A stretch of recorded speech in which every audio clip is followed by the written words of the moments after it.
When the job is not your calling, when the job isn't your calling, misalignment and the Black woman's soul. This is for Black women. If you're in a job and you feel that quiet whispering, like, this is not it, this is just not it, there's something that's a little off with me in this job. This conversation is for you. If you're hearing that quiet whispering and you're wondering what is that about, this is the conversation for you. If you don't know me already, I'm Dr. Kamani. I'm a licensed clinical psychologist. I've been licensed for over 20 years. I'm also a toxic job survivor, but more importantly, I'm a toxic job liberator for Black women. I'm also the co-founder with Marissa Price of the Job Liberation Virtual Summit for Black women. If you would like to access the 2025 replay, you can access that in the description section of this video. We also have the waiting list up now for the 2026 Job Liberation Virtual Summit. So I'm so excited to have my Spelman sister here with us today, Dr. Kathryn Sophia Belle. Dr. Kathryn, can you please introduce yourself? Hello, everyone. I am Dr. Kathryn Sophia Belle, and I am founder of La Belle the Academy. And I'm a Black woman who did all the things that Black women are told we are supposed to do. I was in the church, and I got married, and I had all the degrees, and I had 4 children. And I had a very successful 20-year career as an academic, as a professor. I was tenured, associate professor, administrator. I had it all, and I felt trapped by all of it. So I liberated myself. I no longer feel compelled to be bound by the institutional structure of the church, though I'm still a deeply spiritual person. I got happily unmarried and delightfully divorced. I usually also tag on to that. I am also erotically empowered, and those things all went together for me. I resigned/retired from that 20-year successful career as a professor, even though I did have tenure and was about to go for the next promotion to full professor. And I decided to focus in on my own business, La Belle the Academy, where I support similarly situated Black women who want to either navigate their way through the academy if they want to stay in it, because I did it very well. So I can help people who want to figure out how to do the tenure and promotion thing and go from assistant to associate to full professor and get their books published and things like that. Or people who want to navigate their way out of it. I support Black women who also want to get out of academia. On the more professional side of things, on the more interpersonal side of things, I support Black women who want to be happily unmarried, delightfully divorced, and erotically empowered. And then in my personal life, what part of what that erotic empowerment looks like is really staying connected to and honoring and centering my sensual self, my sexual self, being oriented toward pleasure, being in Black liberatory, sexually affirming spaces, including Black kink and BDSM spaces.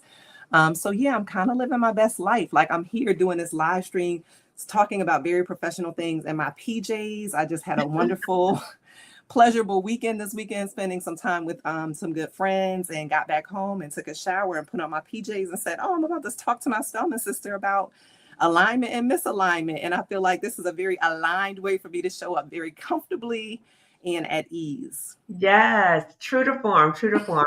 And you said a whole bunch. So I just want to tell Mm-hmm. everybody, you may have heard Dr. Kathryn mention several times about erotic empowerment. And if you're Mm-hmm. wondering, like, what is that? We're going to talk about that during the course of this Yes. conversation today. Mm-hmm. And you may have seen Dr. Kathryn at different points on my YouTube channel. So you can Mm-hmm. go back and see previous videos that I've done with her. And if you are a member of this channel, you may be familiar with Dr. Kathryn. She came and talked to the community about erotic empowerment as well. Yes. So let's get into the conversation, Dr. Kathryn, because I Sure. was listening to you one time on your channel, your YouTube Mm-hmm. channel, and Mm-hmm. you were talking about driving to work and being in the parking lot and having to talk yourself out of the car. Yes. Like, it's not that Yes. bad. It's okay. It's okay. And that really resonated with me because when I was Yeah. in a toxic job, I used to do the same thing. Like, towards the Yeah. end, it's not that bad. It's not that bad. I would say to myself, it's not that bad. At least you have a job. At least you have a job. And it Mm-hmm. was such, like, the bar was just so low. Like, Mm-hmm. it's not that bad. Like, just a pep talk. Mm-hmm. So for you, how did you recognize that that was an example of misalignment? Yeah. You get to that point, and then what did you do about that? Not only professionally, but what I Yeah. heard from you, share with everybody, You did it professionally and And personally. personally, yeah. It's both. And I mean, I think that example of sitting in your car giving you the pep talk works both for going to work and for going home sometimes, right? Mhm. Like when you pull up into your driveway at home and you need to sit there to gather yourself to face the person or persons in your house.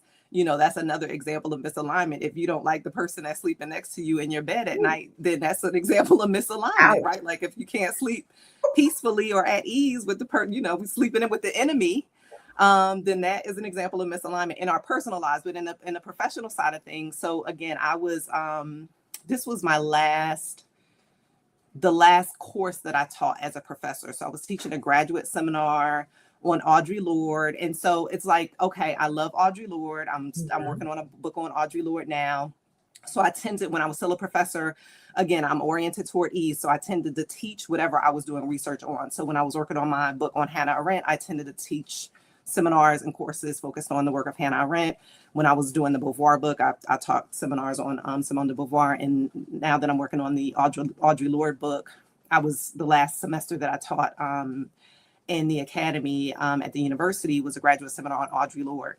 So I say that to say I was teaching graduate students who can be great in the classroom. They tend to come prepared. They're not, doing the kind of things that undergraduates do to avoid doing the reading and things like that. They tend to be invested in their education a little bit differently. So I had great students in the class. It Mhm. was a great topic. I was working on a book on Audre Lorde. But I just did not want to like show up in that way anymore, right? And so part of the thing was, and of course, the class was just once a week. It was a 3-hour seminar, one day a week. That was Mhm. the only course that I was teaching because otherwise I was doing administrative stuff. And every time I had to show up to that class, I'm pulling into the parking lot and I'm like, okay, are we going in or are we not going in? You're already here. Just, show up, get through this class, and then make it to the next week. And so for me, as somebody who tended to, I mean, teaching has never necessarily been my favorite thing to do in terms of my job. My Mm. favorite parts were always the reading, the research, the writing, the speaking. But teaching was, especially the graduate seminars, they weren't necessarily super arduous. Mhm. And so when the things that were not so big a deal started to become more and more of a big deal, those were more signs of misalignment for me. Mm. That was also a long time coming. Like I was in the academy for 20 years. I would say the first 10 years, I really enjoyed it. Mhm. After about 10 years, I knew it wasn't going to be the thing that I was doing for the rest of my life. So I really spent it. It took me about 10 years to work on my exit strategy. So 10 when I years. did, yeah, 10, it was a decade. It was a decision. I say it's a seemingly hasty decision that was 10 years in the making, right? So it was like 2014, 2015. Well, no, 2013, 2014 was around the time that I knew I was not going to be doing it forever. And so I had already started the process of what does an exit look like for me? What can I transition into? How Mhm. can I kind of make some financial decisions that are aligned with me transitioning out of this position, doing Mhm. some mindset work around going from a kind of steady paycheck and salary and all of that kind of stuff to something that was more entrepreneurial. So, but it was a long time coming. So it wasn't a thing where I just got fed up and I quit all of a sudden. I had like a 3 and 5 year kind of plan Mhm. that I'd worked out over those 10 years. Mhm. And I had what I called like an emergency exit, like an intermediate plan, and then like if I can hang out a little bit longer, right? And so Okay. ultimately I ended up going with the emergency exit plan. Ooh. But I had a plan where I was due for another sabbatical. So there was another version of the plan where it was like, okay, well, I'll have a sabbatical, which will be a paid leave, but then I would owe the university a year after that. And so Okay. when it came time for me to apply for my sabbatical, I knew I did not want to come back after that year. So I did Mhm. not apply for the sabbatical because I didn't want to owe the university a year. And Okay. so, so those kinds of things. And I had like an administrative leave that had been built in. So once I did the emergency exit, like I'd walked away from a paid sabbatical. I walked away from like a full semester of administrative pay because I knew, like I tend to say, my ancestors said, not only get out, but get out now. And so like Ooh. I left when I felt intuitively like it was really time for me to go. Yeah, yeah. Let's Yeah, take a step back a little bit. sure. So how did you know? So you said 10 years in, you were Yeah, recognizing this is not the place that I want to stay, but right. there were 10 years in the making of making your Yeah. exit plan because I think many of us Hmm. recognize this is not the place for me, Yeah. but many of us still stay because Mm-hmm. of concerns about, well, I got bills to pay. Mm-hmm. I'm just going to stick it out because of the benefits at this Yeah. job, or oh, this job pays well, so I'm Mm-hmm. just going to stay put, right? Mm-hmm. So what happened at that 10-year mark though? Because I think you're saying at the Yeah. 10-year mark, that's when you recognize was that when you recognized the misalignment? It wasn't so much misalignment at the 10-year mark as this is not a forever thing for me. Like, this is not what I'm going to be doing for the rest of my life. So I Okay. was, I was in a really best case scenario for most people in terms of the academy, right? Like, I had a tenure track job. I've always worked at resource rich institutions, right? So I wasn't a contingency faculty member or like an adjunct faculty member where they're getting paid like $3,000 or $5,000 per class, right? Like, I had a very good salary. I had a Mhm. research budget. I had funding for all of the initiatives that I wanted to do. So I was very well compensated for the work that I was doing. And for a Mhm. long time, my work felt very aligned for me in terms of, again, the research that I was doing, the speaking that I was doing, the advocacy that I was doing. I did a lot of things with Black women philosophers and recruiting Black women into PhD programs in philosophy and things like that. So Mhm. that felt aligned for me for a long time. Mhm. Around the 10-year mark, well, I would say around 2011, 2012 is when I was introduced to doing more coaching work. And so that's when I was able to see that the PhD that I had in philosophy and the existential approaches that I have to life and questions and things like that were applicable outside of the institution, outside of the academy, right? Mhm. And Mhm. so I had this interesting experience when I started coaching faculty. Mhm. And I still do executive academic coaching with faculty Mhm. using my methodology of like existentialism and Black feminism and what I call embodied epistemology, which is just like the wisdom and knowledge we get from our bodies, as well as Mhm. emotional epistemologies, which is just the knowledge and wisdom we get from, our emotions, our feelings, our intuition, things like that. Once I saw that that was something that was transferable outside of just teaching in the classroom, Mhm. it opened up a whole other world of possibilities. And then I Right. also realized like some of the things that I would be not negotiating, but as like again, the undergraduate students want to go back and forth about their grades or the points or whatever, can you round my grade up?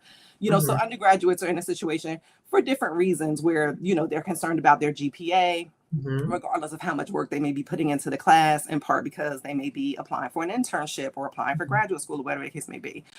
But a grown woman, a grown Black woman who's like really trying to figure out how she's moving in the world this has a very different investment in the kind of philosophical inquiry that I do as a coach than Mhm. an undergraduate student does. And so it Mhm. was like, oh, okay, I really do love teaching in this non-traditional, outside of the traditional classroom format where I'm able to translate again this philosophical experience and expertise I have into my coaching work. So I think part of the transition for me was not so much I don't want to be in the academy anymore. It was like, oh, what I have to offer exceeds the boundaries and the limits of academia, and I Mhm. can offer it in other contexts. And Mhm. it's like once that world opened up for me, then my kind of goals and aspirations were no longer limited to just whatever the next promotion was within the academic structure. It was like, oh, I actually can apply this knowledge in a very different way. Right. So when we think about transferable skills, so that's why I Hmm. appreciate you mentioning that, because when we Yeah. think about being in a job, often we think about, okay, I go to school, I get the degree, I get the experience, I get this job, but this is Hmm. the only place where I can utilize these skills in the education. Hmm. That's not true. You Not can at utilize all. that other places, but I think Yeah. we get locked into, well, I think the job wants us to believe that, right? That's the way for Absolutely. them to kind of keep us shackled there. Yeah. But the reality is that we can take those skills elsewhere. And what I Yes. heard you saying is that you were like, wait a minute, I can use these skills for other places, and I feel like a degree of expansiveness Yes. to do this outside of academia. And this is Yeah. more aligned with Yeah. what I want to do. Absolutely. So yeah, I would say expansiveness was a big part of it. And I think we can bring alignment in because like the coaching work felt more aligned for me than going back and forth with undergrads about their grades. You know what I mean? And it's just like, oh, people who are just invested again in these kinds of bigger questions of life's meaning and how do I move through life at this particular stage and things like that. Like there's just a different kind of investment in the points of reflection that are not about a grade or whatever. And so I found that to be much more expansive, much more aligned for me. And so then I think the initial shift that I tried to do was transition a little bit more out of teaching to do as little teaching as possible within the university. And then I started taking on more administrative work where I could be in that kind of mentoring, professional development, faculty development role. Mhm. So I think that was probably my initial way of like, okay, can I reconstruct what my roles are within this institutional structure? And so I Mhm. did that for a while. And then that at a certain point no longer felt aligned either. And it was like, oh, okay, I need to actually, move out of this structure altogether. Mm-hmm. What's interesting is that you took stages. So you did Yeah. like different things within the institution and then you Yeah. eventually transition out. And what I also, this is what I want Black women to hear in this Hmm. conversation. Yeah. One, you talked about misalignment. You Hmm. talked about recognizing 10 years in, this is not the place for me. And you started Hmm. planning. I want Yeah. to hear about the planning part because Right. I don't want Black women to ever hear me. I don't want them to perceive that I'm ever saying, girl, just leave that job. It's going to be okay. Just Yeah. up and leave. I'm never, ever, ever saying that unless you're in immediate danger. Physically, Yeah. psychologically, you're about to have a nervous breakdown. You're about to have a heart attack. Girl, leave, right? We're talking about planning to Yes. leave. Yeah. Planning to leave. That's so important. I heard you talk about, you know, 5 years, right? You had like a plans in Yeah. I place had for multiple your plans. Yeah. perfect, right? I Yeah. also heard you talk about transferable skills. Think about Hmm. transferable skills. And then you talked about navigating within that environment while you were Hmm. still there, like trying different things out. Well, maybe if I can try this out, will Yeah. this make me feel a little bit better? Let me try Hmm. this out. So you're trying things out to see if it'll make you feel a little bit better. It's Yeah. kind of like trial and error. Like, will this work? You're like, no, I still need to go. I still need to Yeah. go. Yeah. Well, and I So, think, uh-huh. okay. Go on, go on. Well, I was going to say, I think part of it is also knowing, like, there's a certain level of self awareness that is required to move at these things. Because I think if you're not paying attention to what feels good and what feels right and what feels aligned for you, or what doesn't feel good, what doesn't feel right, what doesn't feel aligned, then it can be easy to just go from thing to thing to thing to thing and not really know, like, does this work for me or does this not work for me? And Mhm, I think especially when you're like, for high achieving Black women in particular, we tend to be mhm. good at a lot of different things. We True. tend to be able to succeed at a lot of different things. And just because you do it well doesn't mean you enjoy doing it or Yeah. that it feels aligned for you, right? And so there are a lot of things that I have the capacity to do at a very high level that are Mhm. not necessarily things that I want to be doing.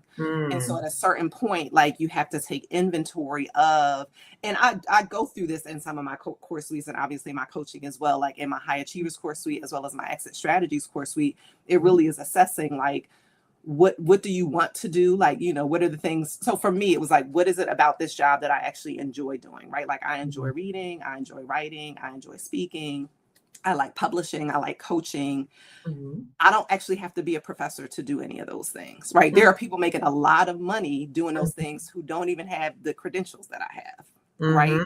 And so there's the transferable skills, and then there's also the credentials, right? And sometimes Mhm. those things don't even correlate. Like in my case, they happen to correlate and go together. But there Mhm. are people with fewer credentials than you, making more money than you, who don't even do it as well as you, True. out in the True. world.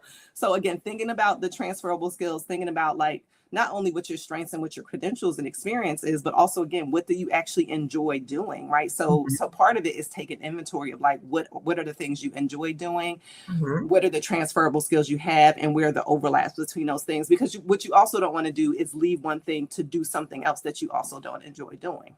True, true. And a key thing that you said also was that you had the degree of self-awareness as well. Yeah. And I think that's so important because when we have that self-awareness, then we're less likely to seek that external validation because Right. you had all these different accolades, right? Yeah. And so I think the danger for many of us, particularly high Hmm. performing Black women, Hmm. the danger is that we can have all these accolades, all these titles, and the danger is that we kind of lean on that, right? And lean Hmm. on that in a degree that it really defines who we are. And that's dangerous because Yeah. when we do that, then we're constantly seeking that external validation. So now you're seeking the next thing, the next promotion, the Hmm. next, right? And Hmm. so can we talk a little bit about how was it that you were able to still do these things, get these accomplishments, Yeah. but the external did not define who you were, because I think that Yeah. helps you be able to pivot. Because I think Yeah. some Black women have a lot of difficulties leaving Yeah. positions, particularly in academia, Hmm. because their identity becomes fused with that. I'm a professor. I'm a university professor. Yeah, I think this is an important point. And I think this is where I always talk about the parallels between the personal and the professional here. Because for me, I had to, and I have a Substack essay on this, on senses of self. Like I Hmm. reached a point, and part of why, again, it took me a little longer to leave academia is because I knew I wanted to leave my marriage at the same time I knew I wanted to leave academia. And I didn't feel like I could leave both at the same time.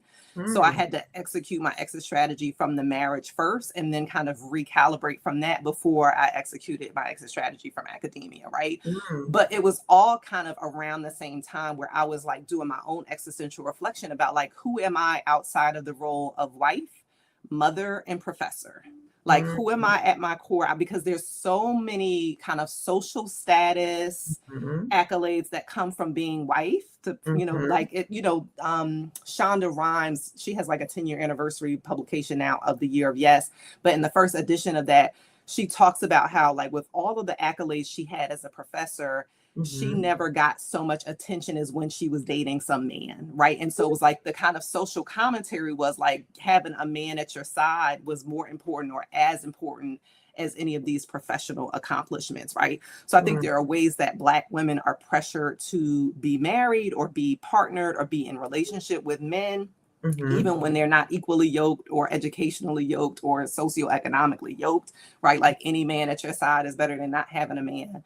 So I Mm. think we get kind of stuck with feeling like we need to have some person at our side, even if they're not aligned for us personally.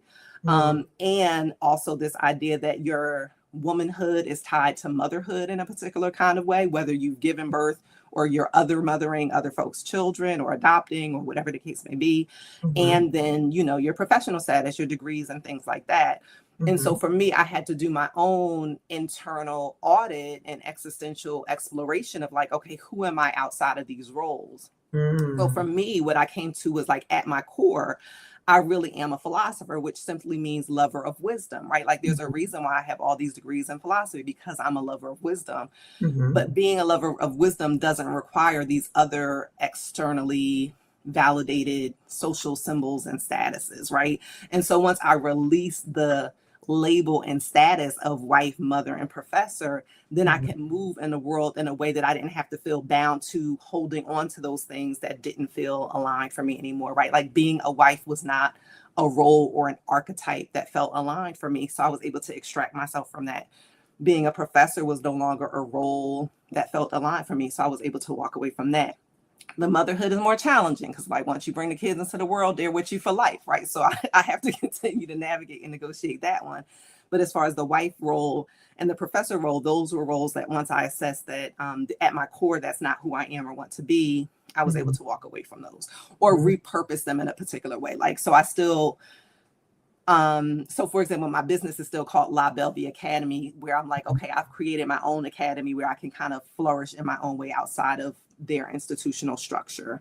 Mhm. Or in like kink spaces, I still kind of use the trope of professor in particular kind of ways without being tied or bound to what it meant to be a professor in their academic structure. Mhm. Mhm. Yeah. So I'm wondering, because you talked about making an emergency exit and you ended Yeah. up leaving. Yeah. Can you talk a little bit about, or if you're comfortable sharing, Sure. what made it an emergency, and Yeah.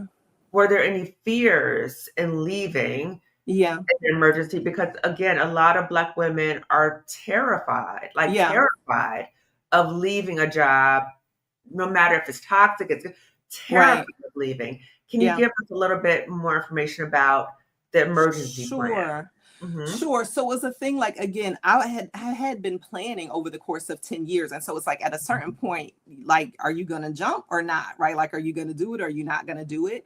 And Mm-hmm. so, but again, I wasn't gonna do anything in a hasty way. So like I had again a version of the plan that would have allowed me to take that sabbatical and that administrative leave. So that would have probably put me out 3 years from the time that I actually made the decision or I could have just done the administrative leave, which wouldn't have required me coming back for the year and not done the sabbatical.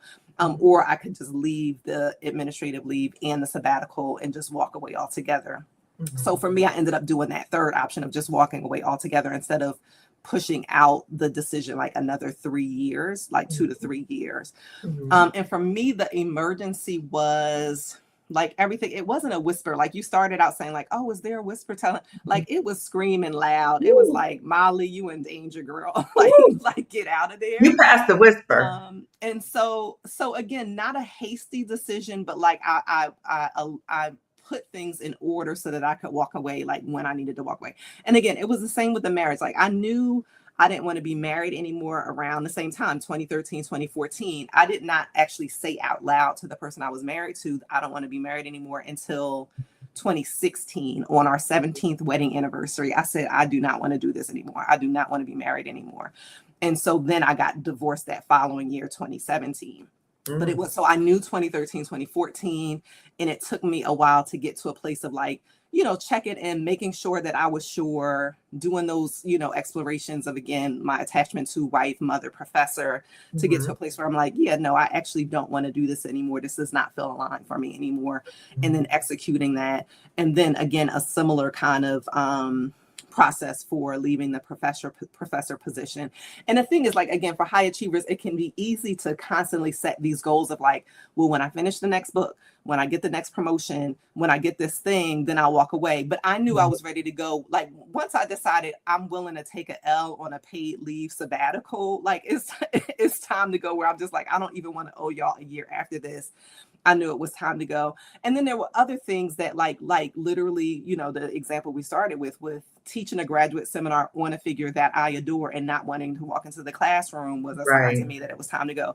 Not being able to sleep. Like there were a lot of physiological manifestations of like not sleeping well, weight gain, migraines. Like there were all of these kind of physiological stressors that were coming up that were indications to me that it was time to go. And I think part of it too is because I'm someone who tends to have really good, I know people don't like the language of work-life balance, but I was actually very good at negotiating. Like I had great boundaries with regard to my work. So I'm not somebody who worked 50, 60 hours a week, right? Like I was actually just talking to a friend of mine this weekend. And so she was saying, she was asking me, what am I most glad to be done with now that I've left?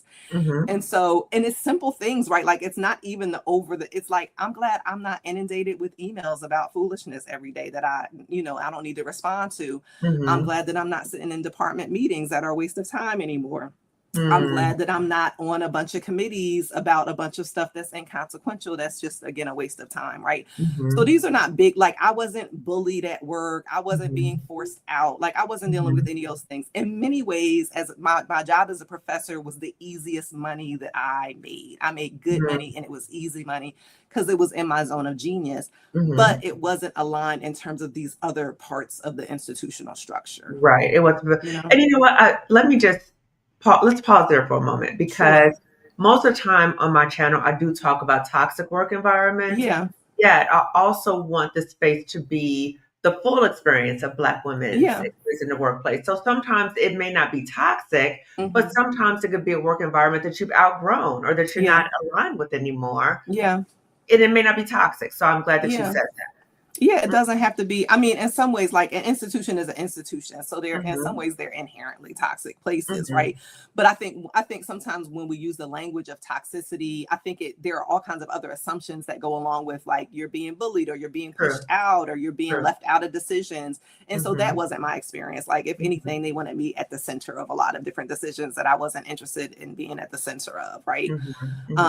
So yeah, but I think again, it comes down to like really assessing for yourself what feels good for you, what feels aligned for you, what feels I think part of it is we can be so disconnected from our bodies, from our emotions, because you're constantly just going from one thing to another. So part of it is just slowing down to check in of like, how do you feel in your body when you go to campus, right? Like there were times when I got migraines the days that I had to teach, and I magically didn't have migraines when I didn't have to teach.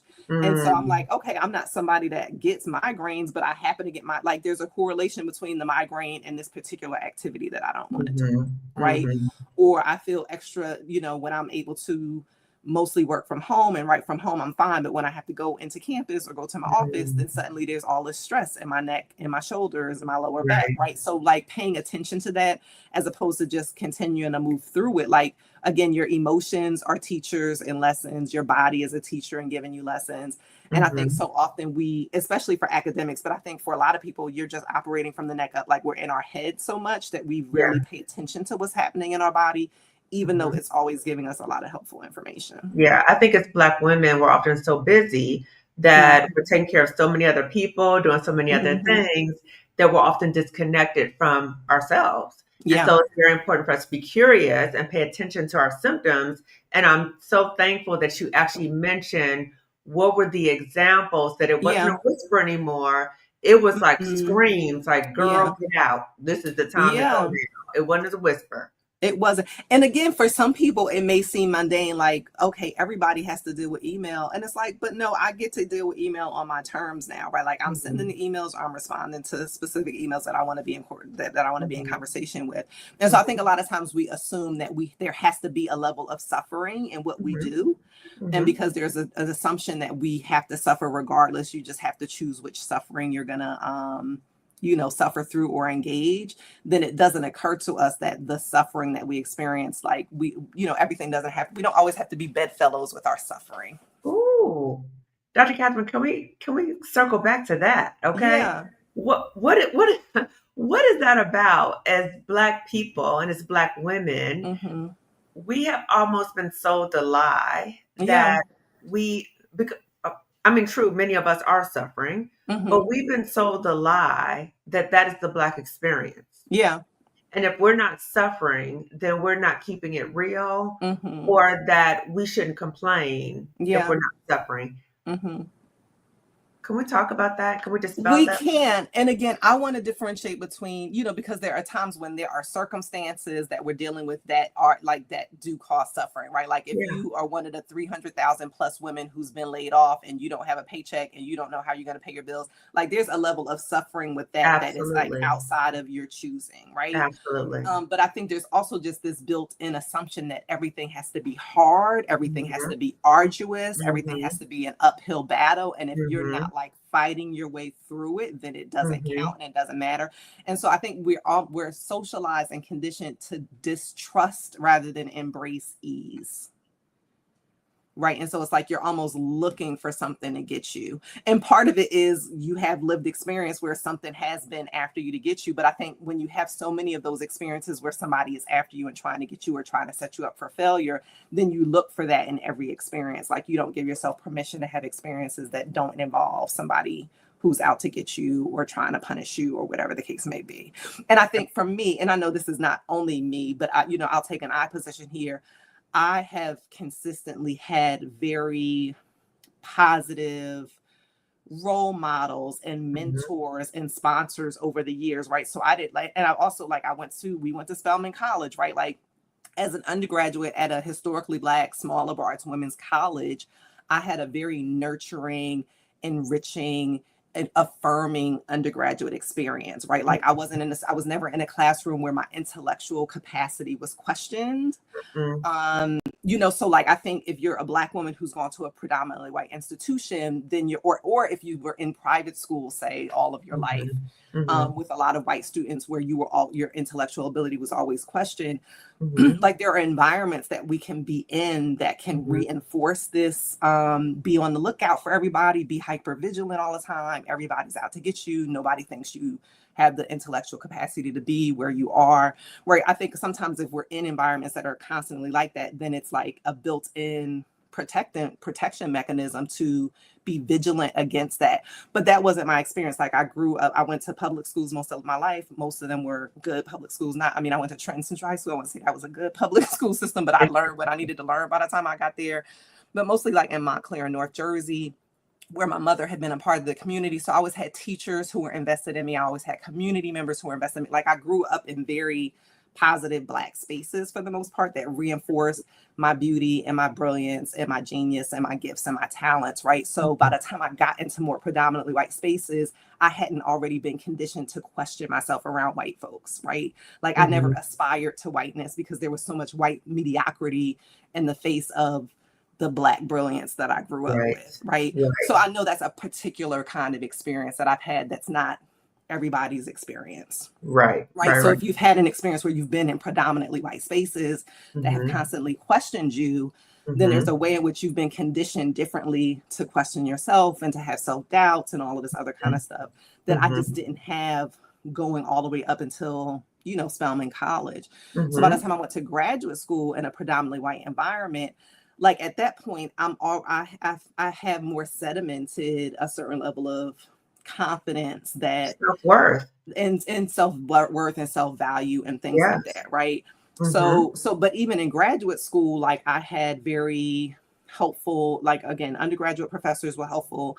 For the most part, my graduate professors were helpful. I mean, some were better than others, but again, I didn't feel like anybody was trying to sabotage me or was out to get me, right? Mm-hmm. Mm-hmm. And then I had really smooth transition from like I finished my master's and PhD in 4 years. I got in and out with graduate school, so I did not belabor or delay that.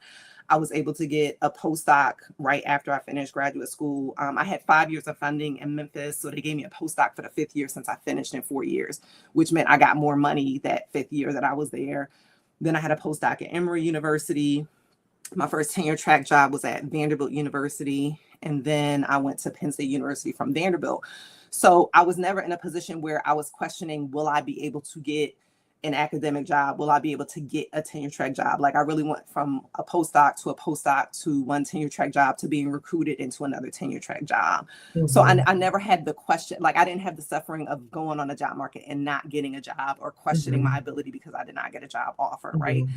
So I recognize there are some specifics about my experience that have just positively reinforced, you know, the universe is conspiring to support me as opposed to conspiring to like bring me down. Mm-hmm. Mm-hmm. So I want to be clear that we're Mm-hmm. not discounting that suffering does happen for many of us, Right, right? What we just right. talked about. However, for us to be clear also, Mm-hmm. that there's a level of social programming and there's a Yeah, level of um, teaching by mm-hmm. racism Yeah, that making us believe that this is our reality, that suffering is our reality, and yeah. almost a sense that you should not expect anything different. And so, because of that, some of us have internalized that belief, like almost like a learned helplessness. Like, Yeah, no, this is how it's supposed to be. And almost believing that we don't deserve joy, we don't deserve yeah. peace, we don't deserve these things, and that we don't deserve, or there's no options for us. Mm-hmm. That we're supposed to get at jobs, and let's say jobs that don't even treat us well. We get the job, we're supposed to stay there, and then we'll say these things to ourselves, like, "Oh, this job is horrible, but all jobs are horrible," Mm-hmm. right? And then we'll say to one another, "No, you better stay at that job because all jobs are bad," right? Yeah. Or better stay with the devil you know than the devil you don't know. Mm-hmm. Or we will start trauma bonding with one another. But again, this is Yes. all an example of, I Yeah. call, mental enslavement.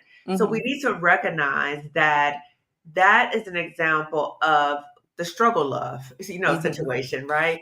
That is not Yeah. healthy. That's not healthy in terms of our mentality. And we have to recognize that that is a way to contain us and that's a way to control us as Mm-hmm. Black people.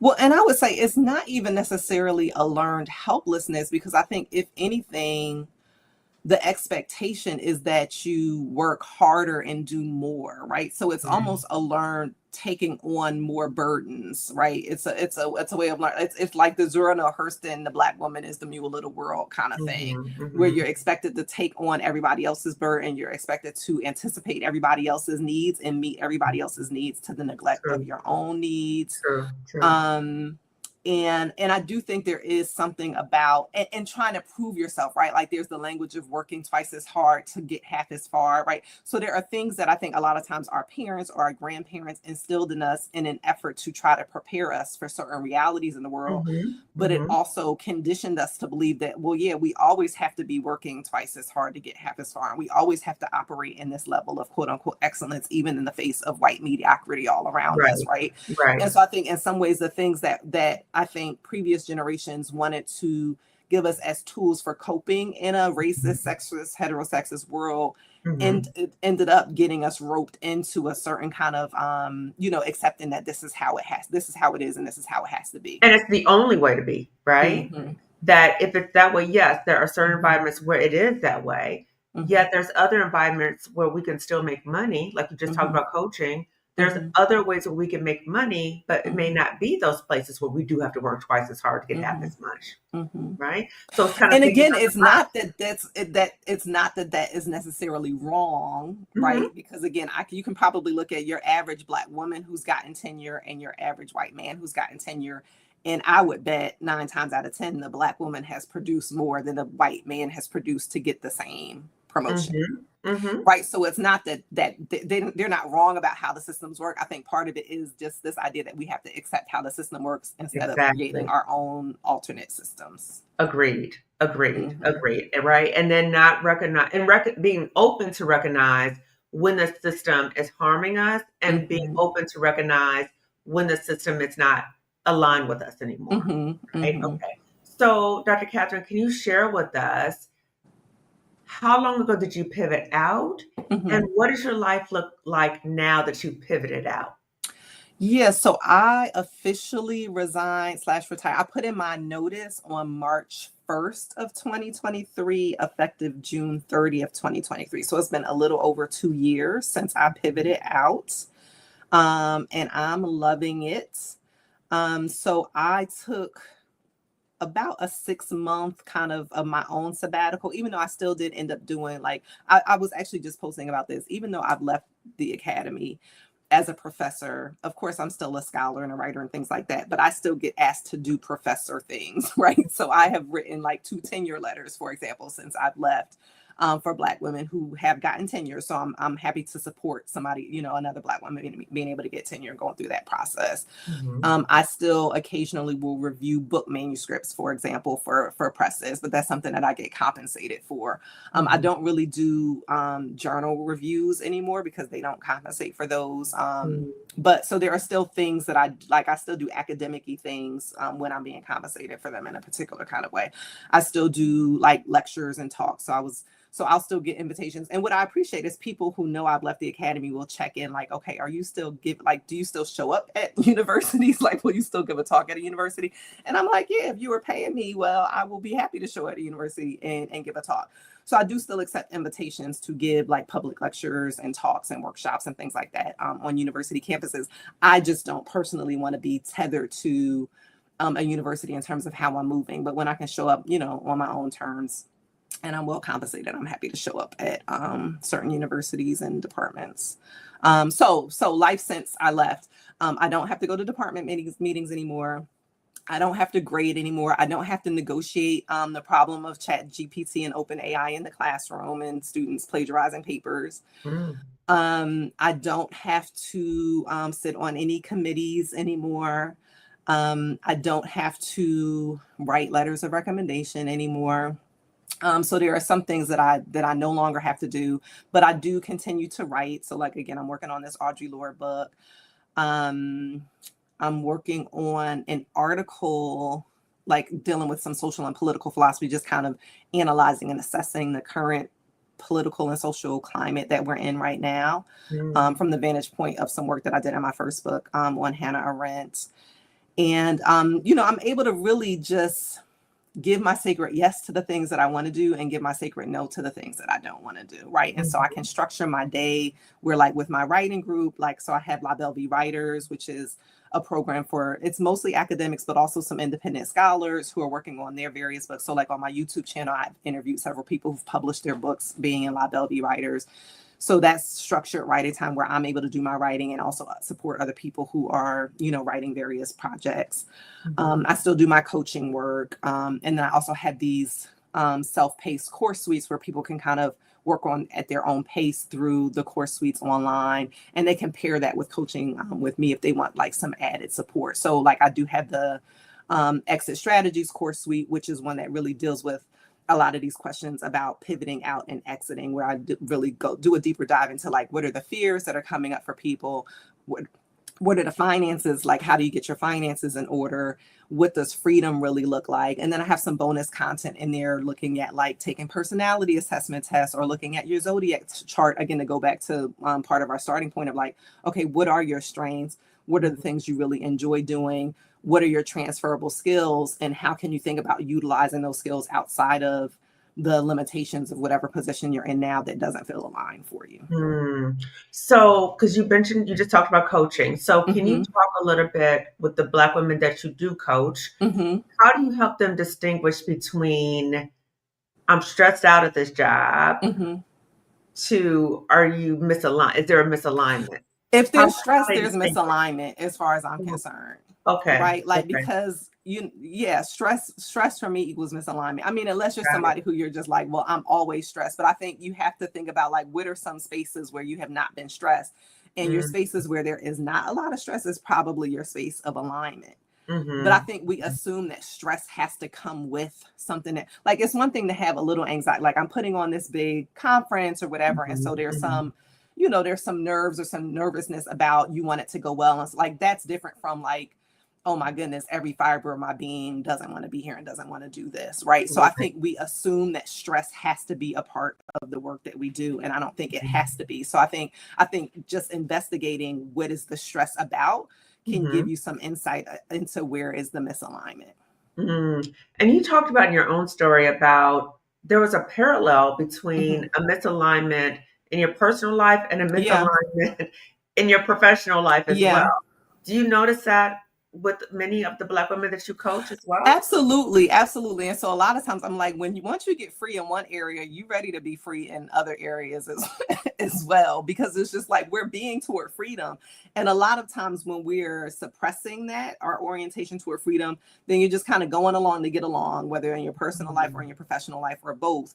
But then once you kind of experience that taste of freedom, then you want more freedom in all areas of your life. And it's like, okay, what other burdens can I lay down? What other chains can I unshackle myself from? mm. So yeah, I think there are a lot of parallels between the kind of foolishness that we abide in our personal relationships and the foolishness that we abide in our workspaces. Ah, okay. So if they recognize that there's in both areas, right? Hmm. Do you kind of work with them about deciding which one they want to make the change in first? Yeah, so we can work through like what feels, oftentimes I'll say like what's the low hanging fruit. So you don't have to Mm, like try to deal with like climb out the mountain immediately. Like let's start, like so we can make a plan together around like what feels like the most easeful thing or the okay. thing that doesn't feel like you're, a Herculean effort. And it's like you can build on the small changes Mhm, to mhm, make bigger changes, right? And so even for me, again, I knew that I wanted to leave the marriage and I knew that I wanted to leave the institution of marriage and the institution of the academy. I did mhm, not want to leave those at the same time. So I mhm, prioritized exiting from the marriage first mhm, and getting things in order with that before exiting from the job. So I think it's possible to do both. I was not interested in doing both. Like I wanted to pace myself in a particular kind of way.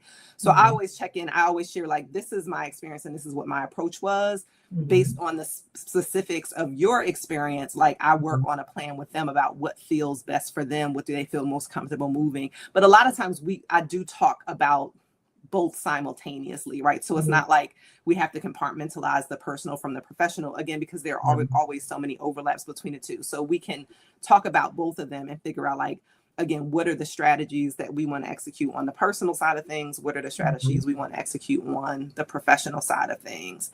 Okay. And usually, again, there's a number of different components and parts to a given plan. So it's always like what feels, again, most aligned in the moment, or where is there the least resistance in the moment to move forward. And Mhm. sometimes it just takes some small wins in Mhm. some areas to build the momentum, or to make bigger things, to have bigger wins or make bigger changes. Okay. Okay. Now, in the beginning, I started off Mhm. saying something, and many of you watching might be like, when are they going to talk about this? So Mhm. let's talk about erotic empowerment and Yeah. how this ties into the whole conversation. Okay. Yeah. So let's first define what erotic empowerment is, because Yeah. people who are watching are probably like, what is that? And how Yes. does that relate to the topic of It's at the misalignment? center of all the other things, to be honest. It's so connected to the other things. So erotic empowerment, I get that language from Audre Lorde. I've been talking about Audre Lorde. So Audre Lorde is a Black woman who described herself as a Black lesbian warrior poet and mother. She's probably best known for her poetry and for her essays. So she has an edited collection called Sister Outsider, Essays and Speeches. That's probably among her most popular books. And she's written several other, books of poetry and things like that. But in the Sister Outsider book, there's an essay called Uses of the Erotic. The Erotic is Power, where she describes the erotic in terms of sensuality and sexuality, but also in terms of creativity and connection to your sense of purpose and all of those kinds of things. And so that is the essay that moved me to do this work that I describe as erotic empowerment, where we explore, again, like our sensuality, our sexuality, but also like our creativity, what we want to do in the world, what feels aligned for us. And a lot of times, again, that's not just an intellectual enterprise. And of course, I'm very head centric and mind centric, right? Like I'm a philosopher, I'm an intellectual, but it's also important for me to be connected to my emotions and my feelings, right? Which she talks about in this essay. It's also important for me to be connected to my body, right? Because a lot of times our body knows things before our mind does, right? Mhm. Like when I'm feeling tension in my neck, I rarely think to myself, I feel stressed. Like that's not a thought that I have that goes through my mind, because in my mind, I can handle whatever comes up.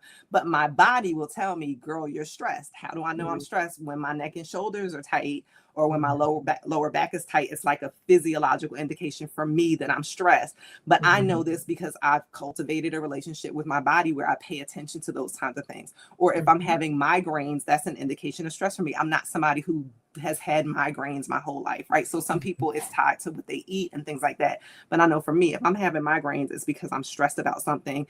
So it's a Mhm. physiological indication to me of like exploring what in my life is stressing me out, that I'm having Mhm. these headaches, right? Mhm. Um, so when I talk about erotic empowerment, it's like paying attention to, again, your feelings, your emotions, paying attention to your body.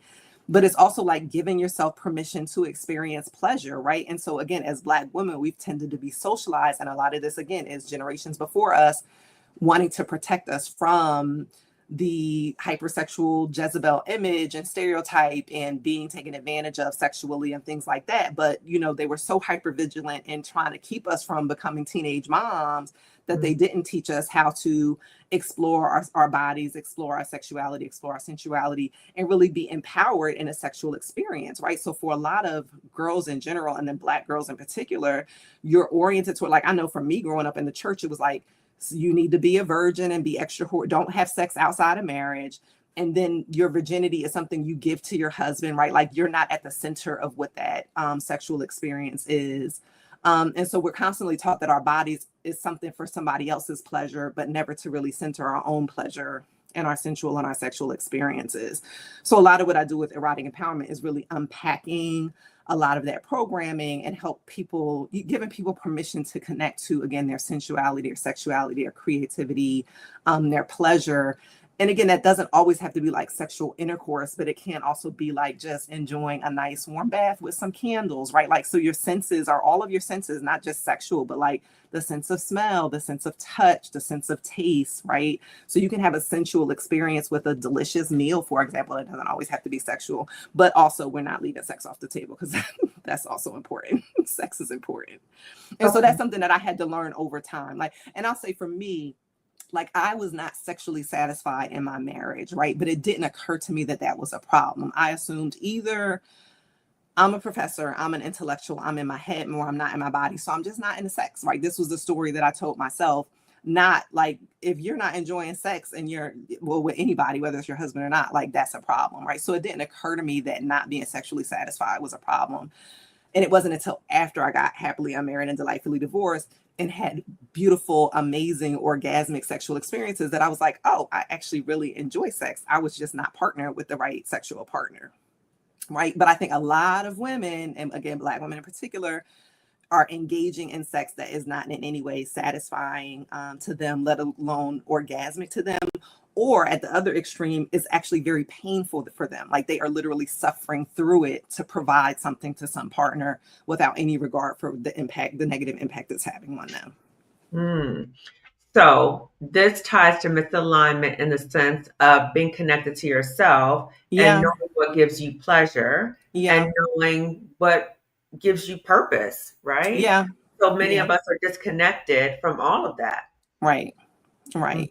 And it Mhm, takes some exploration, right? Like, again, there's a lot of self-awareness there, but sometimes you don't know what you don't know. So it requires some exploring and permission to figure out, like, okay, well, what are my yeses? What are my nos? What are my maybes? Right. So there is some trial and error involved in that of like, let me try this and see if I like it. And if you like it, great, you can do more of that. If you don't like it, you can give it a sacred no and not do that anymore. But a lot of us just have such, or for me in particular, I had such a narrow perception of what orgasmic, sensual, enjoyable sex looked like. I had to do a lot of exploration and in sex education and things like that to figure out like what are the range of possibilities that are available. What am I curious about? What do I want to try? And then just try and figure out what are the things that I like and give myself permission to do those things. And what are the things that I don't like and give myself permission to never have to do that again. Like, so I refuse to do something that pleasures somebody else, but that is not pleasurable for me. Right. Like mhm, I'm not going to sacrifice my pleasure and my sense of safety and security to pleasure somebody else. mhm, But I think mhm, oftentimes, again, we are expected to be a source of pleasure for other people without any regard for our own pleasure. mhm. So if Black women are watching right now and they're like, Hmm. wow, I'm so intrigued by this, Yeah. where can they get more information about erotic empowerment? So definitely from my website. And I think last time I sent you some links. So if you want to send out the links, but so there is, and I can also put them in the chat, but so there is a link to my erotic empowerment course, as well as to the exit strategies course. So if you want to do a kind of self-paced online course suite, you can do it that way to just do some preliminary exploration. If you want to pair that with some coaching with me, that is also an option. Well, Yeah. you know what? This gives you entree to actually talk about your courses. So Yeah. can you talk about the erotic empowerment course and any other Yeah. coaching opportunities you have? For sure. So again, with the writers, it's basically like it's La Belle writers, and so with La Belle writers, you have access to several course suites as part of that membership. So you have access to the writers, you have access to high achievers, you have access to exit strategies, professor playbook. Like there's a number of course suites that are included in that membership, but those courses are also offered a la carte. So you can do like the high achievers course suite just by itself without being a member of La Belle writers.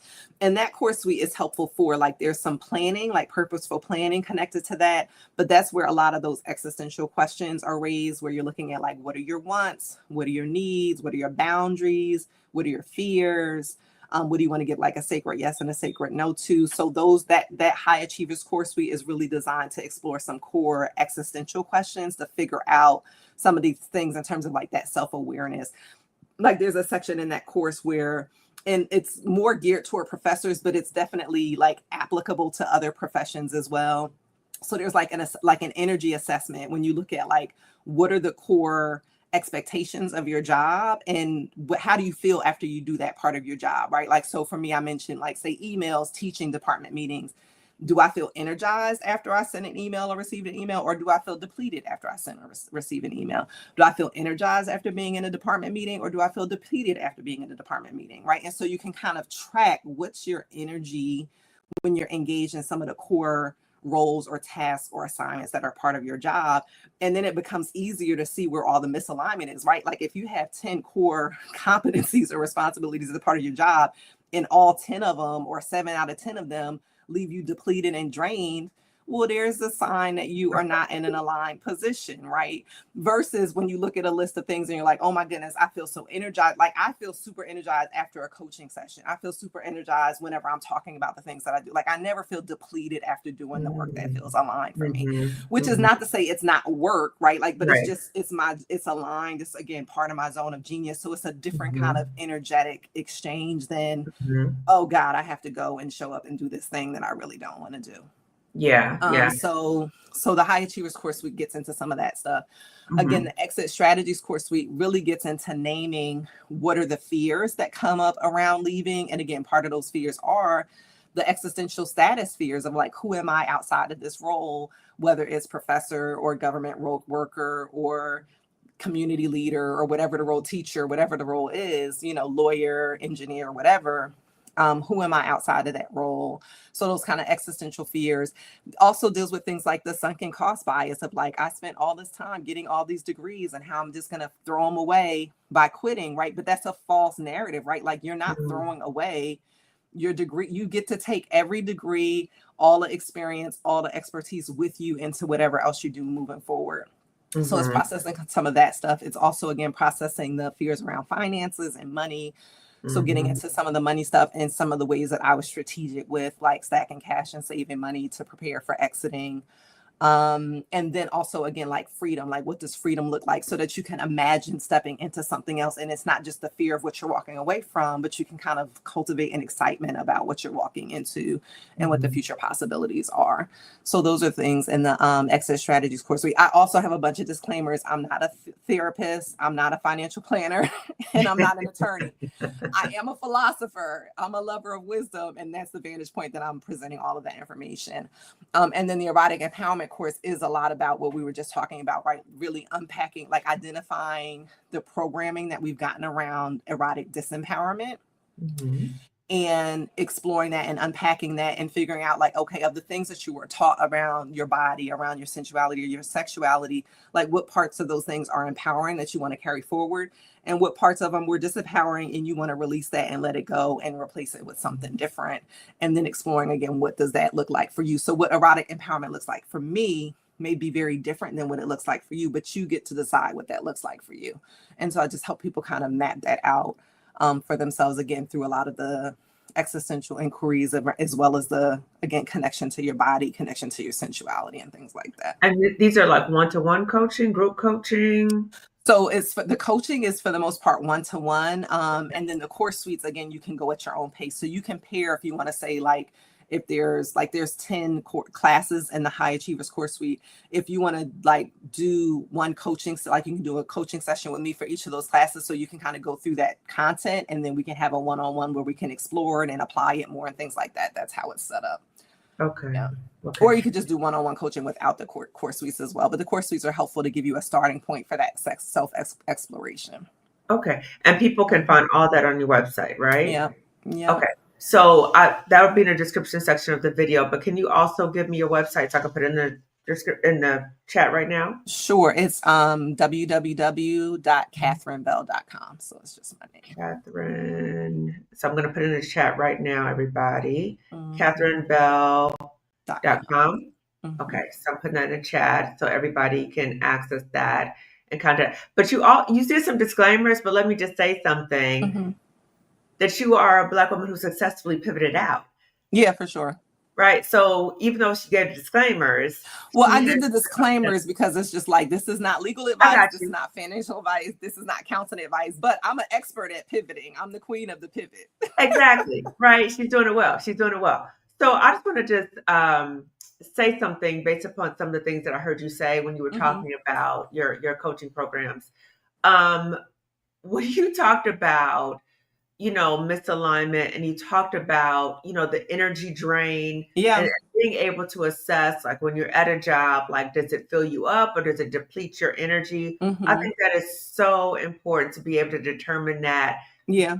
at a job, to determine if that's a misalignment. Mm-hmm. And I wish I knew about this when I was doing Yeah. a toxic job, because towards the end, when I was at that toxic job, Dr. Kathryn, I would be at that toxic job, and there were so many tasks that I was doing Mm-hmm. that literally it felt like all the Sucking the energy life out of was you. from my Yeah. body.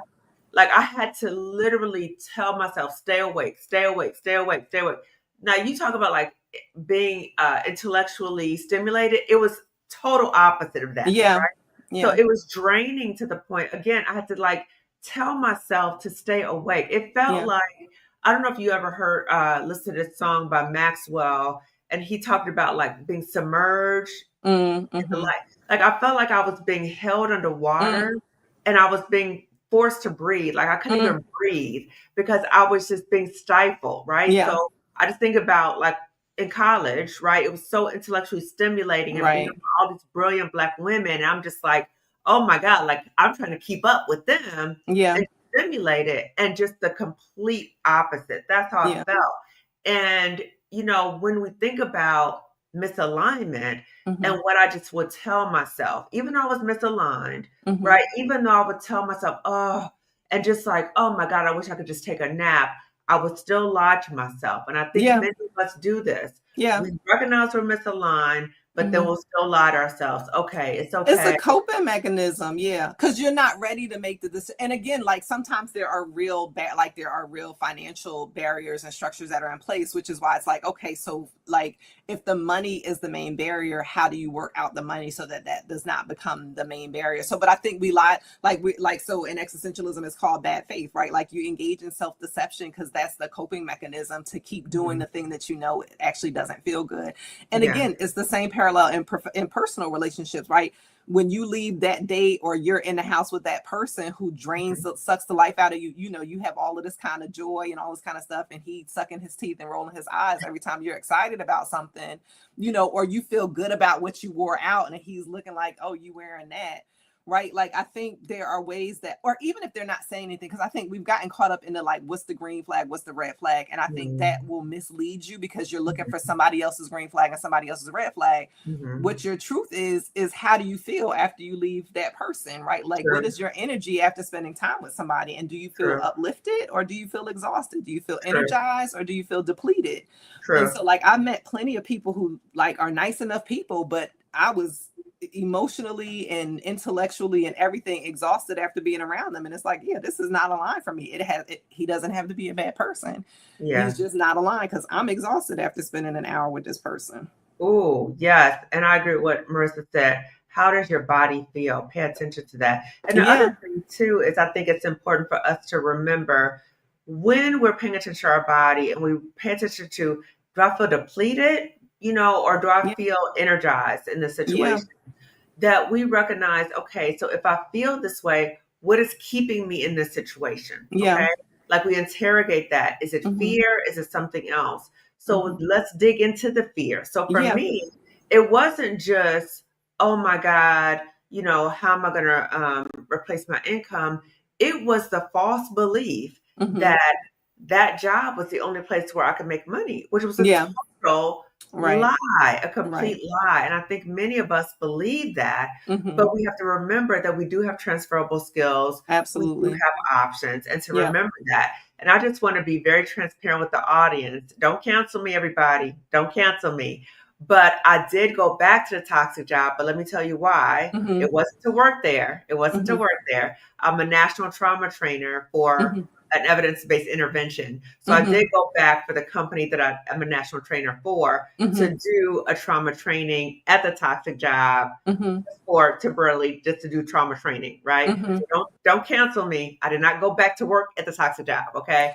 And so Here's the thing. yeah. I think that's also okay. I think we really have to give ourselves and each other more grace, right? Because there are people who are in problematic relationships who leave and then go back, right? Like, and I even like even with me, I got divorced, I got happily unmarried and delightfully divorced.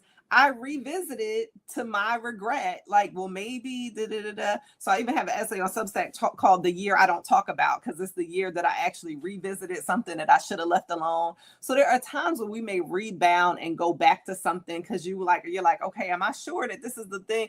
And that's okay. That can be a part of the process. So I think we want to try not to constantly be vacillating and going back and forth, but we all do what we have to do to know, like, the universe will let you know when you're done, right? And if you Mhm. don't listen, sometimes, some stuff will come in to let you know, like, no, really, we're done. So give yourself, I think we need to give Well, ourselves grace. Well, first of all, I want to read that, Hmm. what you wrote. First, I want to Oh read what yeah. you wrote because that's fascinating. But let me be clear. I'm not working there at all, Yeah, right? yeah. So I'm No, I not heard that. I rebounding heard back to that. that place. Yeah. But I also want to say that, I'm doing this for 2 days at that place.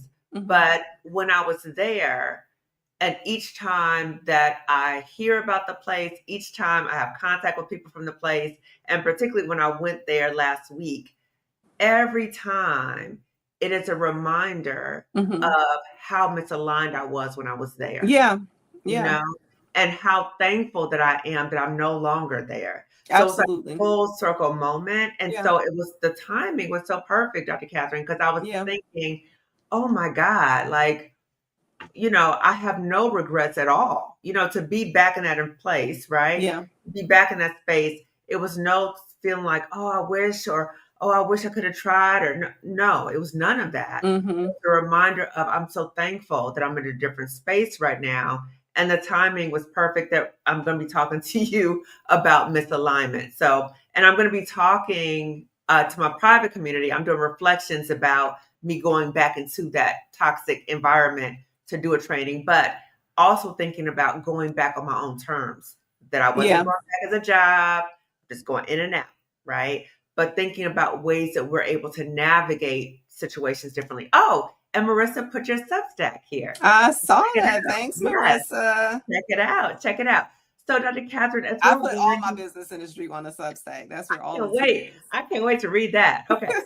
So, as we're winding down, if there's a Hmm. Black woman watching right now, Hmm. and she might be thinking, you know what, this conversation really resonates with me. Hmm. But the job market is so crazy right now. It's making Hmm. me really nervous. I'm seeing more than 300,000 Black women have lost their jobs recently. Hmm. And I am not aligned with this job at all, right? I'm Hmm. miserable, but I'm terrified. I'm Yeah. terrified about making a move. Yeah. What words of wisdom could you offer to her? I would say you have to honor what the feelings are, even if the feelings are fear, right? And so sometimes, there was a book that came out years ago. I think it was like Susan Jeffers wrote this book, Feel the Fear and Do It Anyway. Hmm. So I'm not saying if you're terrified of the job market, like again, go out there and quit the job with no plan and no savings. Like that is not the advice that I'm giving. But I am saying if you know that you're in a position that's misaligned, then what does it look like to again start to be strategic financially in other ways so that you have more of a cushion to be able to walk away, right? Like so I developed a FU fund so that when I was ready to say FU, I could say FU because I had funds to back up my FU, right?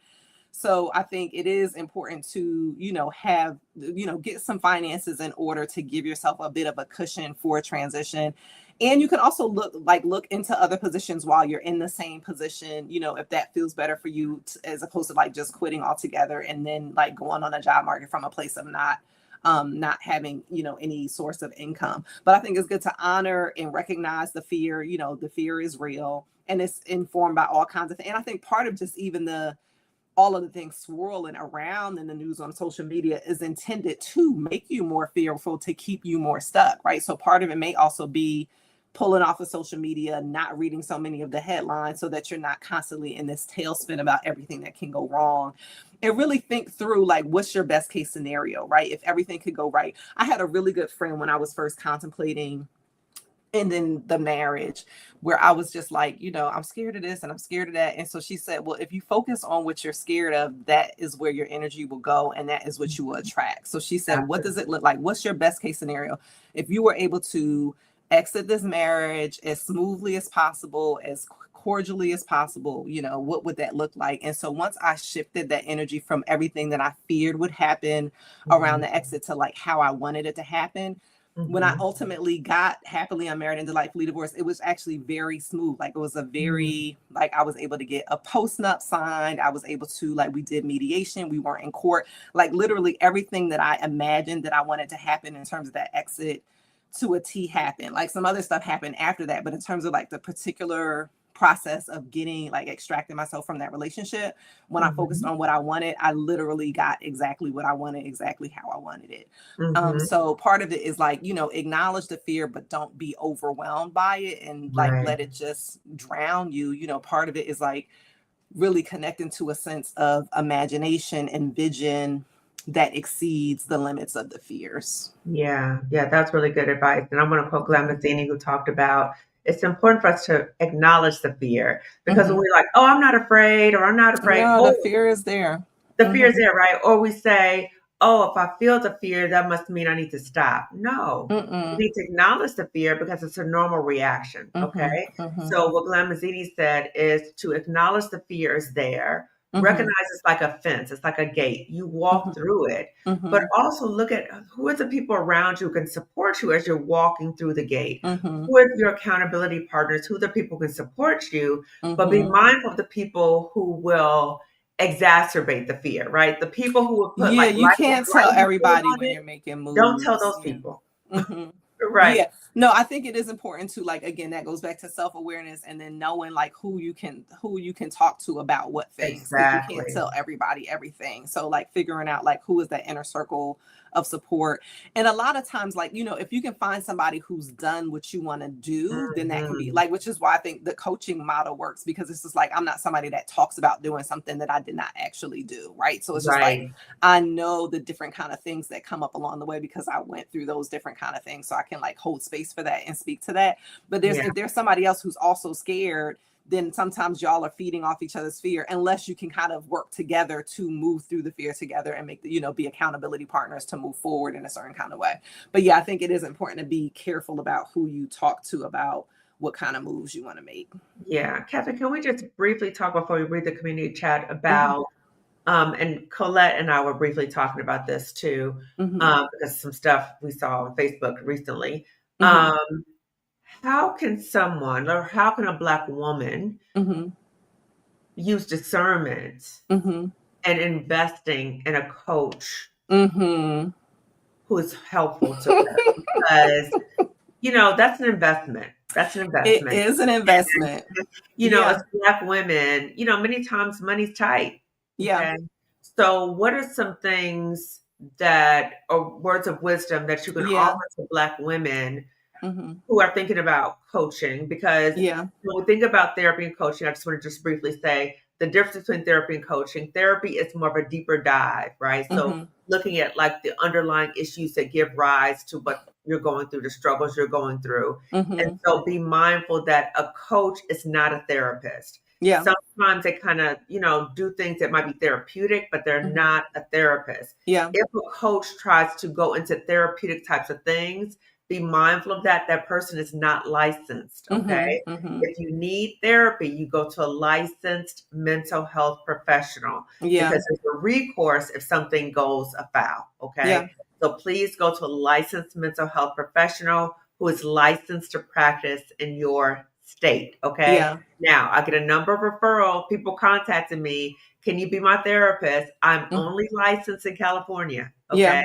If you're not in California, I am not able to provide therapy to you. Yeah. Okay. Yeah. So can we talk about coaching, discernment, how to Definitely. choose a Listen, this is a coach? whole word. So this also goes back to my other disclaimers where I'm like, I never present as an expert in something that I'm not an expert in, or as, licensed or anything like that in something I'm not. So I'm not an attorney, right? Like I don't have a Mhm, license to practice law. I'm not mhm, a therapist or a counselor. I don't have a license to practice counseling or therapy.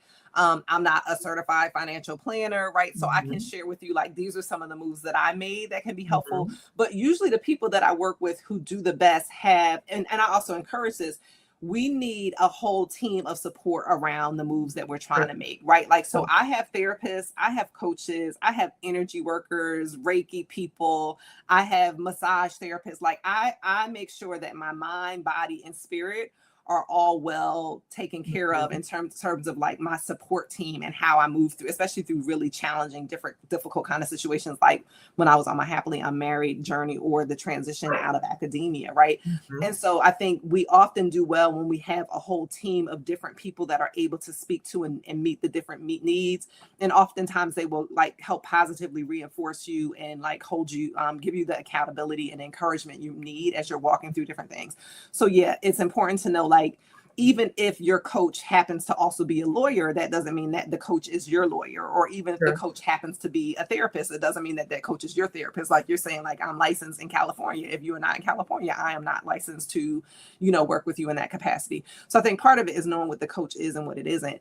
I think a large part of this, I mean, you use the word discernment, and I also want to connect that to again to that self-awareness. I think a lot of times when we get got in this way, or when we get kind of manipulated, I don't think it's necessarily a naivete. I think part of it is we're feeling so vulnerable and insecure in the moment around certain types of decisions. And if you see somebody who presents as super confident or super aware, it's like you mistake their confidence for something that you're like, it's the, like, I'm trying to think of an example with pedagogy. There's a book called Pedagogy of the Oppressed by Paulo Freire, where he talks about not having this model of the student as the empty vessel that needs to be poured into. And I think sometimes we show up as if we're these empty vessels that need to be poured into, not recognizing that we're coming full with our own experience and expertise and things like that.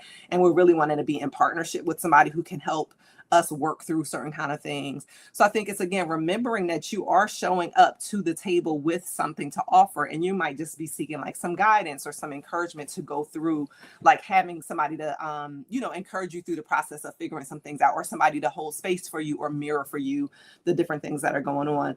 But again, it comes back to this discernment and what we've been talking about. I think is what we've been talking about this whole time: alignment.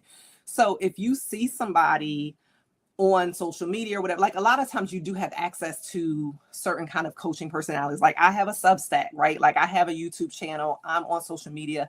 So you can see, like, does what I do resonate with you in a particular way? I often talk to people that I've coached and that I've worked with. So you kind of are getting testimonials there in terms of like what works for other people.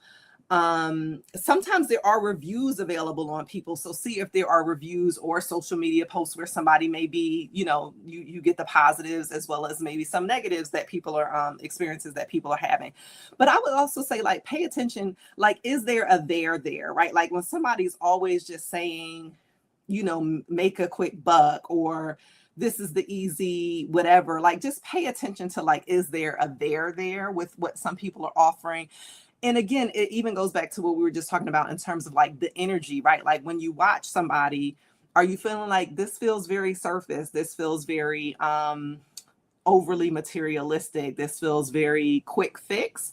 Or are you feeling like, oh, this really resonates with me for these reasons? So I think it's important to just pay attention to how you feel when you see somebody, and don't get caught up in like the smoke and mirrors of it, but really think through, like, again, the substance of it doesn't resonate. And if you can get different entry points to that, again, like, so for me, it would be like, you could read the Substack, and I'm very transparent in my Substack about my experience and stuff in literature and other kinds of things, or the YouTube videos, or the social media content, or even the website, right? Like you get a sense of, you get some sense of a person through that kind of stuff. But then you also can have like set up query calls where it's just like, let's do a kind of call to figure out, like, where you can ask whatever questions you have about, maybe coaching policies and things like that. So, set up like, and if there's no way to access, like having a kind of general query to check in to see if it would be a good fit, then you might want to go from like, I've never talked to this person, I only have access to them online and through social media, to drop in like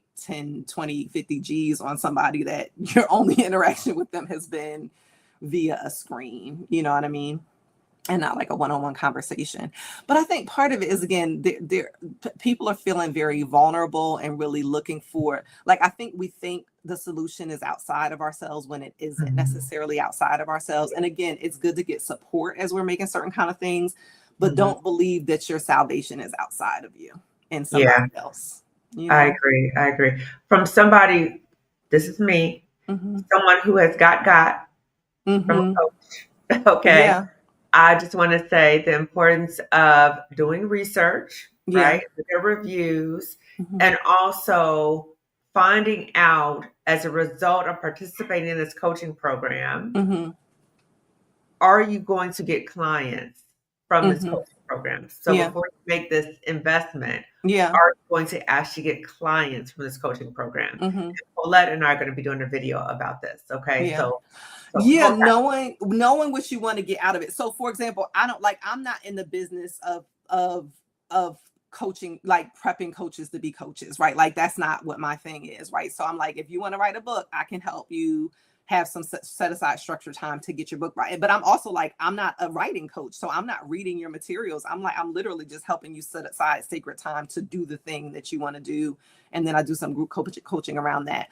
So I think it's like, but I think we get caught up. And again, I think high achieving Black women in particular get caught up in like, let me get another degree, let me get another certification, let me get another validation, as opposed to like, what do I already have that I can work with, right? So I think that's part of it. But yeah, like what is the kind of transformation or promise that's being made with the coaching, right? So even with me, like if you do happily unmarried with me, I'm not guaranteeing you're going to be divorced by the end of that, but you'll have more clarity around like how you want to move with that. And is this what you want to do? And how do you want to go about doing it, right? So it's like figuring out what the promise is. And I think, and are the people, is the person over promising and under delivering? But True. also, are you seeking out another credential when you don't actually need another credential? You just need to like work in your zone of genius and figure out how to leverage that, in different ways. Agreed. Yeah. Okay. So I'm going to read the community chat and then we're going to start winding down, ladies. Hello, Cynthia. Yes, sisterhood is powerful. Greetings, everyone. Hey, Colette. Yes, it's a great one. Hey, Angeline. Hey, Marissa. Wow, stresses you out. It's not aligned. Agreed. So again, Kathryn's website is on the screen. In my healing journey, I healed out of my profession. I realized how much of my draw to my profession was a product of unhealed trauma. Very insightful. Very insightful. Any comments about that, Dr. Kathryn? I think that's great self-awareness, right? And like why, like sometimes we're attracted to the very thing that harms us because that's what's familiar, whether it's from family of origin or some past relationship or earlier work experience. So I think it's good self-awareness to pay attention to like when are you actually seeking out the thing that causes you harm, and how do you make that shift? Yeah. Yeah. I recently saw a few jobs from the field I was in and I got a headache. Ooh, I felt stress in my body and instant frustration. Pay attention to that because Yeah. your body is telling you. Yes. Exactly. We all are already giving examples of how to know it's not aligned. True. Am I aligned with my field at all? Because it screams workhorse. Ooh, I'm not. I realized recently that I'm still in survival mode working my job. The fear of will I get this pay somewhere else? But life is too short and my body is screaming, get out. Wow. Thanks for the conversation. Listen to that get out. And I would also say, I think sometimes we think, well, I'll take an I position. I'm somebody who, because of family of origin things and all kinds of other things, like I tend to stress about money, no matter how much or how little money is there. So I realize like the issue is not like I just have a certain stress associated with finances, again, for all kinds of family of origin and other kinds of things. So then it let me know that there was never going to be an amount of money that I was making that would make me feel like all of my whatever is solved. You know what I mean? And so it helped me let go of a number in terms of like a salary number that was going to finally like, or just savings amount number, whatever the case may be, that was where I was going to finally just like exhale and be okay. So once I realized like there's a certain level of stress that I have sometimes associated with money, no matter how much or how little is there, then I really don't need to worry about how much is there. Right. Like, so I have not necessarily matched my university salary since I've left, but I have never not had what I need. Like my needs are still met. I'm still able to live the same quality of life. And part of it is I think we underestimate how much our jobs cost us in terms of lifestyle, in terms of where we live, in terms of commuting. Like there are a lot of things What that about emotional? well, financial as well as emotional. Yes, Right. certainly emotional and energetic, but also Yeah. financial, right? And again, same with marriages, right? Like it might be cheaper for you to have a nanny than have a husband. I'm just saying. Having somebody who is specifically paid to take care of a thing as opposed to somebody who you have to nag to help out to do a thing when he's living off of, costing you more money than he's bringing in. Wow. So, but that's another conversation. But again, related. They're parallel conversations. Wow. Okay. So many people are in survival mode right now, so it seems hard to connect with people thriving these days out in the Hmm. world. Any Yeah. words of wisdom you could share I with would her? say, like, just keep looking. Like, start with your circle of people. It may mean that you need a different circle of people. I'm somebody that I do pay attention to, again, energetically, how I feel around people. And so Mm, I know the people with whom I can share things and with the people with whom I can't. But also, I try to be that and a light. So I try to be honest about where I am to encourage other people. Like, I was just actually talking to another Spelman sister who's mhm, like in her late 50s, who doesn't like her job, who's stressed out, who's like, who could retire but is scared to retire. And so it was like part mhm. of it was like unpacking. So part of it was she wanted to just talk to me like, you seem like you are flourishing post retiring from academia. And I'm like, yeah, I am. It's wonderful for all of these reasons. Mhm. So I think there is this doom and gloom. And again, this is the personal professional. There's this doom and gloom associated with getting divorced, like, oh, there's no good men in the world and you're going to be miserable and you're going to be lonely, right? Like where you discount the misery that you're experiencing in the context of the marriage. And I think there's something similar to miserable jobs where it's just like you're Mhm. going to be miserable, like you said, wherever you are or after Mhm. this. Like there's just this assumption that everything has to be miserable. So it is important to Mhm. connect with people who are not miserable, even Yeah. if they're, and again, like challenges come up in the world. That's just a part of being in the world. But like, everything doesn't have to be doom and gloom and misery. Yeah, yeah, yeah. I agree. The importance of like checking your circle, right? Hmm. And exploring ways that maybe you can connect with other people. Hmm. Because if the people around you are projecting their fears onto you or you Hmm. feel depleted around them, then it's not Hmm. going to help you. It's not going to help you. Right. I'm not saying Again, checking in with how you feel after you talk to a person. yeah, yeah, Hmm. exactly, exactly. So Marissa said we need a whole panel, I guess, on like how to find a coach. We need to look, so Yeah, we need I to talk think it's about a that, thing. Marissa. And I'll say, and I feel like you guys, I mean, again, a lot of people you do have access to, you get a sense of how they flow, again, whether it's from Substack or YouTube. I do offer some free course suites as well. So you can get a sense of like what's the flow on the course suite. So like I have this is all on the website too, or I'll double check my website and put it there if it's not on there already. But I have like a purposeful planning course suite, which is basically like the first three courses in the high achievers course suite. So you're getting like 3 of the 10 courses you have free access to, and you get a sense of like what's the flow and the setup of the course suite Mhm, without before you have to invest anything in it. You know what I mean? mhm, And then I also have like a professor playbook course suite that I make available free.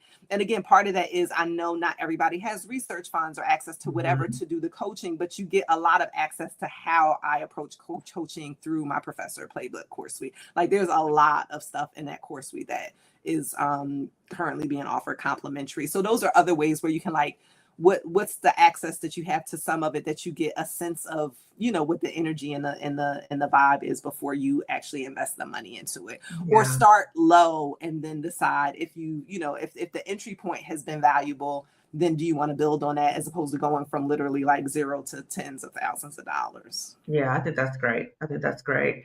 And then Marissa also added, if they're selling themselves as the expert with all the answers without humility, I would question them. I agree. I agree. Mm-hmm. Yes, completely agree. The Mm-hmm. nanny versus the husband was an entire word. Yes, they like that. They like that comment. Yes. So, Dr. Catherine, as Listen. as we are winding down, any last words that you would like to share with the community before we finish today?